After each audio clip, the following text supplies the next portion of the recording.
started with "They said I was nothing but a troublemaker, never up to no good." Part of that song are lines like "I was what you wanted, you were what I needed, we can meet in between." Like that's a line that resonated with me really intensely. Why is that a great line? I was what you wanted, you were what I needed, And we can meet in between. and we can meet in between. Who tried to get you to change the line from car to truck? Is that true? Oh, that's absolutely true. Yeah. Yeah. Brandon, how'd you write Greatest Love Story? With a guitar and melody. No, the song started out, it really was just me and a guitar and just kind of, when you write, there's lots of different processes and different ways a song comes to be. This one in particular is one of I didn't have anything to write about. I just sat down, started kind of, I was messing with tunings. So I put in this like open, kind of like John Mellencamp tuning. And is it an open tuning? Yeah. Open E? It's an open G, kind of a variation of open G. It's actually tuning. It's a tuning kind of one. It's not common. I kind of made it up. I was really just messing with tuning and just like this open tuning. And sometimes, like if you're a songwriter, a new instrument or new tuning, like those kind of things can create, I don't know, they create an idea in your head or they inspire you. And the song started with that I was just... Wait, so what is the tuning? Open G. But tuned how? You said you made it up, so it's... Yeah, so it's D... It's D, G, G, D, G, B, B, D. D. Yeah. Yeah. Isn't that Okay, open so G? I've never. That's I've open never, G, yeah. Have you ever played an open G? Yeah. Oh, I've never. Yeah. I've never like played. Honky Tonk Woman is in that tuning. Okay. Well, yeah. So I was listening to a lot of I think. Rolling Stones. No, open tunings in general, like I just will make one. I'll just like do it and then play, and it's like, is this open G or is this open G with a flat or like? No, that's the Honky Tonk Woman tuning. Okay, so that's open G. Yeah. Okay, see, all these years later. So you tuned the guitar to open G. Yeah. And then what? Okay, well that's where So yeah. I'm just playing it, strumming. It started with "They said I was nothing but a troublemaker, never up to no good. You're the perfect all-American girl, wouldn't touch me." So that's like totally autobiographical. Like my wife and I when we met in college. I was a bit of a troublemaker, and she was definitely, an all-American girl, the good girl, whatever. Does that literally just come out of you, though? Yeah, literally just came out of me. And if you knew you were going to be singing the song this many years later, would you have picked a better line, or do you go, "That's a good line"? No. Do you go, "That's a good line"? I don't start doing that early in the process. Like I'll just start. I'll say this: I had no idea when I was writing that line that it was going to stick with me for the rest of my life.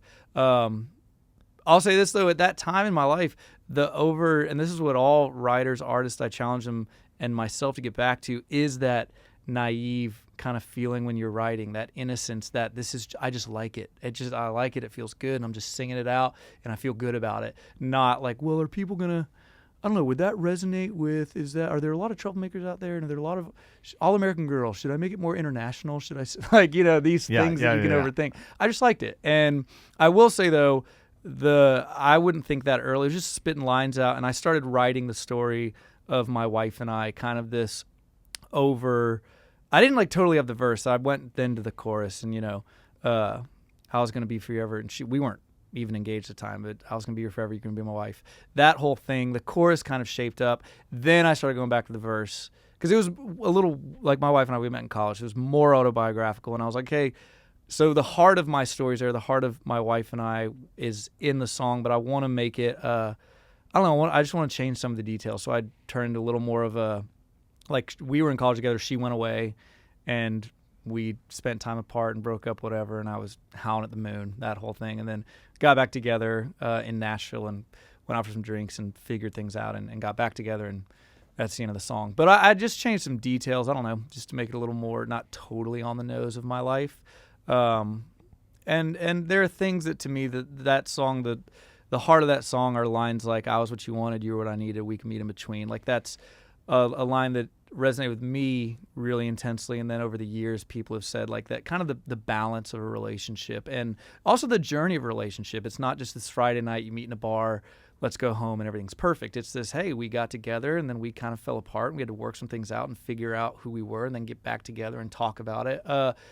that song, I think, just the journey of love and the journey of a love story being a journey and being something that takes a while to figure out. It may not be just a Friday night. I think that's why that song has resonated with so many people, and it's been special to watch. Wait, why is that a great line? That you were what I was what you wanted, you were what I needed, and we can meet in between. I think that the idea of two people, you both need each other, you both want each other, but in that moment, you're realizing that it's meeting in the middle. There's a compromise of desire and emotion, and also what you need from each other. And I think the meeting in between, like let's meet in between. Of you have things, I'm what you want, you're what I need. But then it also flips around too, because there are actually things here that, you might need a little bit of a troublemaker in your life. You might, and just that compromise, that offering what you both have for each other, and meeting in that place, to create a love story. I think that's, and yeah, maybe it's not a good line. Maybe people that have told me it's resonated with them. Maybe they're just lying to you. They're lying. They just don't know what else to say in that moment. Is it true that somebody who tried to get you to change the line from car to truck? Is that true? Oh, that's absolutely true. Yeah. What kind of? Maybe you don't want to rat them out, but I think this would be the platform to do it if you did want to do it. All right, I'm gonna look right in the camera, and it was no. What kind of? Was it someone at the label? No, we didn't. This was like pre-label when I was just starting to like be with some songwriters in Nashville. Multiple songwriters were like, if I would do a round. Afterwards, and then I had a publisher. I had two different publishers telling me like, man, I love that song. If you changed it to, like just that truck, like right, it sets that kind of country, like, it's just that. And at the time, it was like the bro country wave, and everything was get in my truck, girl. And so it's just, hey, you already got to fight so many battles. That's one battle you want to fight. Is like it'll be another truck song. That's a good thing. Like it's and it to me. The reality is I had at the time I had a car. Like I wanted a truck, but gas was just so expensive and driving around Nashville in a truck. I was like, I'm just going to keep my Pontiac. So I had a car, and that was, she was riding shotgun in my car. And then there's another, which I got made fun of on TikTok for it a couple times, which I love, is the third verse of that song. So you came back after a long 4 years. Your college boyfriend didn't work out. So you got years and out. So in songwriting, it'd be like A, B, A, B. So years and out. We went out for a couple of, it should be beers, to find out who we are now, right? So does that make sense? Explain it to me one more time. All right, and the rhyme scheme. So we're talking rhyme scheme. Yeah. So the rhyme scheme should be, you came back after a long 4 years. Your college boyfriend didn't work out. So we went out for a couple of beers to find out who we are now. Right. That rhymes perfectly. That's A, B, A, B. Right. I say we went out for a couple of drinks to find out who we are now. What's funny is... Wait, so what is it? It's drinks. No, but sing it in context. So just say it in context. We went out for a couple of drinks to find out who we are now. So it doesn't rhyme with years. Does that make sense? Yeah, that makes perfect sense. Okay. So, but that's frustrated some songwriter because it hits your ear weird. Cause No. But that's genius, because when you delay the rhyme, it forces you to pay attention, to wait for the next rhyme.